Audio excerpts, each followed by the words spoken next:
ចាជំរាបសួរនិងសួស្តីបងប្អូនមិត្តភ័ក្តិទាំងអស់គ្នាចាថ្ងៃនេះយើងបានមកជួបគ្នាសាជាថ្មីក្នុងកម្មវិធីធ្វើទឹកសេរ៉ូក្រហមនិងតែមេអំបៅគ្រឿងផ្សំទាំងអស់នេះបងប្អូនអាចរកទិញបាននៅ The Barista House ដែលមានទីតាំងផ្ទះលេខ 106A ផ្លូវ310សង្កាត់បឹងកេងកង3ជិតហាងកាហ្វេ Amazon ផ្លូវ310ដែលមានលេខទូរស័ព្ទទំនាក់ទំនង092 72 78និង18តោះយើងចាប់ដើមធ្វើទាំងអស់គ្នាគ្រឿងផ្សំយើងមានទឹកសេរ៉ូបងប្អូនហើយនិងទឹកស៊ីរ៉ាប់ពណ៌ខៀវដែលមានរសជាតិជីអង្កាមបងប្អូនអាចរកទិញនៅ Barista Town បានណាយើងចាប់ដើមធ្វើទាំងអស់គ្នាជាដំបូងយើងត្រូវត្រៀមកែវយើងចំណុះ22អោនណាហើយទឹកសេរ៉ូយើងត្រូវប្រើ25 ml យើងចាក់វាចូលមកទឹកដោះគោខាប់យើងចំនួន20 ml ទឹកដោះគោរាវ Carnation ចំនួន20 ml គោវាសពមកណាទឹកដោះគោស្រស់យើងប្រើមីជីក៏បានខៅហេតក៏បានដែរសាច់តែចំណង់ចំណូលចិត្តរបស់បងប្អូនទេណាចាក់វា60 ml យើងកូរវាឲ្យសព្វណាបងប្អូនហើយយើងដាក់ទឹកកកយើងចូលពេញកៅមកណាយើងត្រូវត្រៀមទឹកសេរ៉ាប់យើងរសជាតិជីអង្កាមចំនួន20 ml ទឹកដោះគោ Carnation 20 ml កូរវាឲ្យវាសព្វមកយើងប្រើទឹកដោះគោស្រស់យើងចំនួន50 ml យើងកូរឲ្យវាសព្វឲ្យវារលាយចូលគ្នារួចទៅយើងចាក់វាពីលើទឹកសេរ៉ូក្រហមរបស់យើងនឹងបានទឹកសេរ៉ូរសជាតិជីអង្កាមពីលើណាបងប្អូន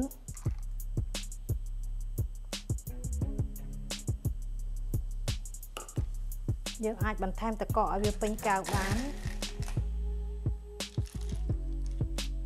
អញ្ចឹងទឹកសេរ៉ូរសជាតិជីអង្កាមយើងរួចរាល់ជាការស្រេចណាបងប្អូន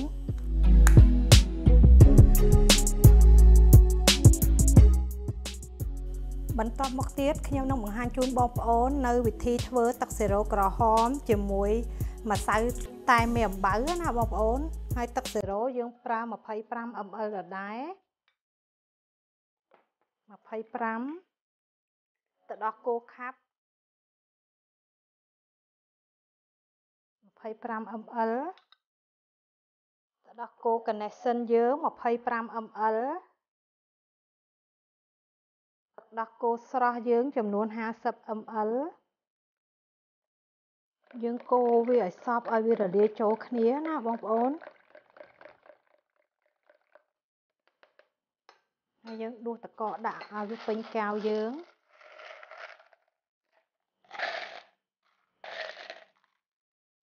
អ្វីដែលយើងត្រូវត្រៀមតែម្សៅតែមេអំបៅបងប្អូនបើសិនជាបងប្អូនអត់មានម្សៅតែមេអំបៅយើងអាចឆុងផ្កាមេអំបៅក៏បានដែរបើសិនជាផ្កាយើងអាចលក់ 3,500 តែបើយើងឆុងម្សៅអញ្ចឹងយើងអាចលក់បាន 6,000 ណាបងប្អូនដោយសារម្សៅហ្នឹងវាថ្លៃដែរតម្លៃវាអញ្ចឹងយើងកាត់វាមកម្សៅតែមេអំបៅយើងប្រើចំនួន10 ml បានហើយណាបងប្អូនយើងដួសមកយើងដាក់ទឹកក្តៅចូលយើងប្រើចំណុះ30 ml ធ្វើម៉េចឲ្យទឹកយើងក្តៅដោះគោខាប់យើងចំនួន20 ml ទឹកដោះគោ Carnation ចំនួន20 ml ទឹកដោះគោស្រស់យើងចំនួន40 ml កូរវាឲ្យសព្វមកវារលាយចូលគ្នាទៅណាបងប្អូនហើយយើងចាក់ម្សៅតែមេអំបៅយើងពីលើណាចាក់រៀងថ្នមដៃបន្តិចមកណាបងប្អូន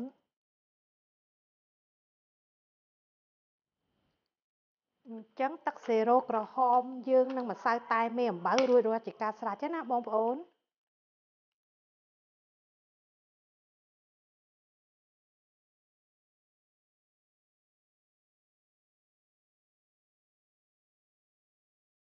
នាទីបន្ទាប់ទៀតខ្ញុំនឹងបង្ហាញទឹកសេរ៉ូខៀវរបៀបធ្វើទឹកសេរ៉ូខៀវយើងវាមិនខុសពីទឹកសេរ៉ូក្រហមប៉ុន្មានទេបងប្អូន យើងត្រូវត្រៀមទឹកសេរ៉ូខៀវយើងចំនួន 25 ml ទឹកដោះគោ Carnation 20 ml ទឹកដោះគោខាប់ចំនួន 25 ml ទឹកដោះគោរាវយើងចំនួន 50 ml យើងដាក់ទឹកកកវាពេញកែវមកអ្វីដែលយើងមានគឺទឹកស៊ីរ៉ាប់រសជាតិម្នាស់យើងប្រើវា 25 ml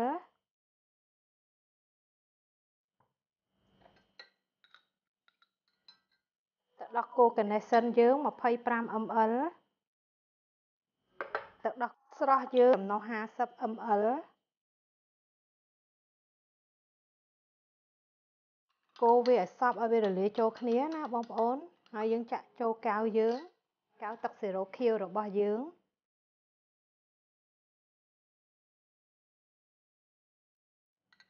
នឹងបានរសជាតិសេរ៉ូខៀវជាមួយទឹកម្នាស់របស់យើងទឹកសេរ៉ូខៀវជាមួយរសជាតិម្នាស់ទឹកស៊ីរ៉ាប់ម្នាស់យើងរួចរាល់ជាការស្រេចហើយណាបងប្អូន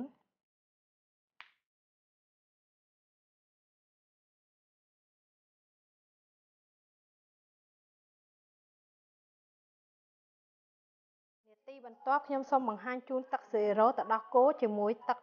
ស៊ីរ៉ាប់ជីអង្កាមរសជាតិជីអង្កាមយើងបងប្អូនទឹកសេរ៉ូយើងត្រូវត្រៀម 25 ml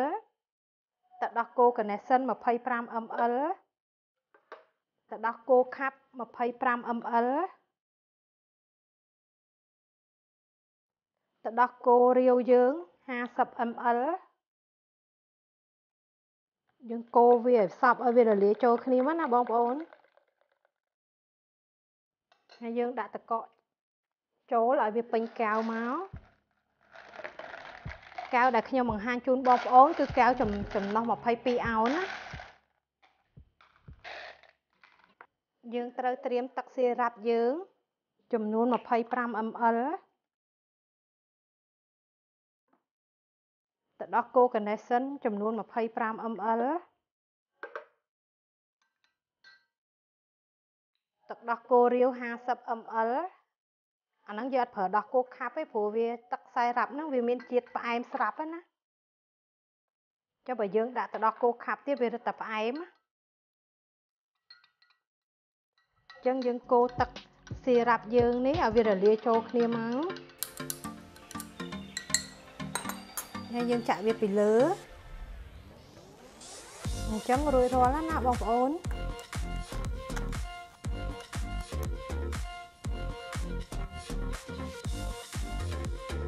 ជាបន្តមកទៀតខ្ញុំនឹងបង្ហាញជូនបងប្អូននៅទឹកសេរ៉ូពណ៌ខៀវចំនួន 25 ml ទឹកសេរ៉ូជាមួយម្សៅស្ទ្រូប៊េរីរបស់យើងត្រូវត្រៀមទឹកសេរ៉ូ 25 ml ទឹកដោះគោ Carnation 25 ml ទឹកដោះគោខាប់ចំនួន 25 ml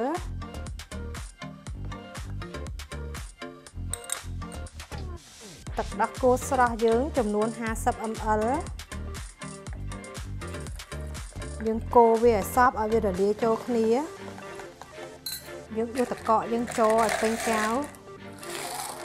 អ្វីដែលយើងត្រូវមានគឺម្សៅស្ទ្រូប៊េរីយើងប្រើចំនួន 20 ml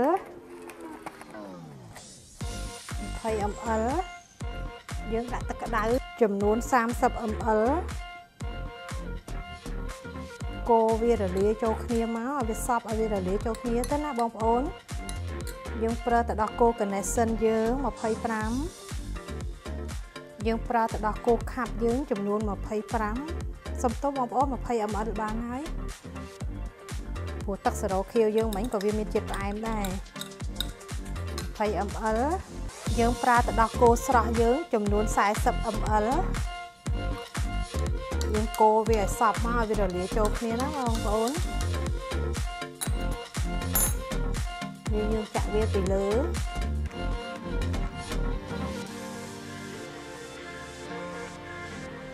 ទឹកសេរ៉ូខៀវរសជាតិម្សៅស្ទ្រូប៊េរីយើងរួចរាល់ជាការស្រេចហើយណា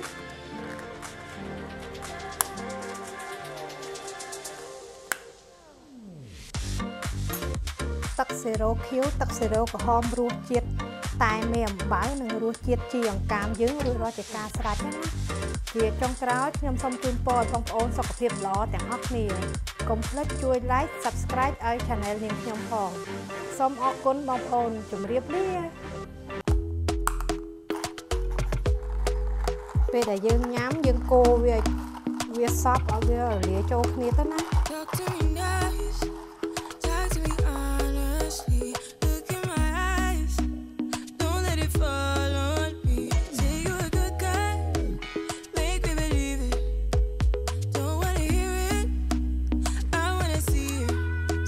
ពិតជាឆ្ងាញ់ណាស់បងប្អូនមានរសជាតិ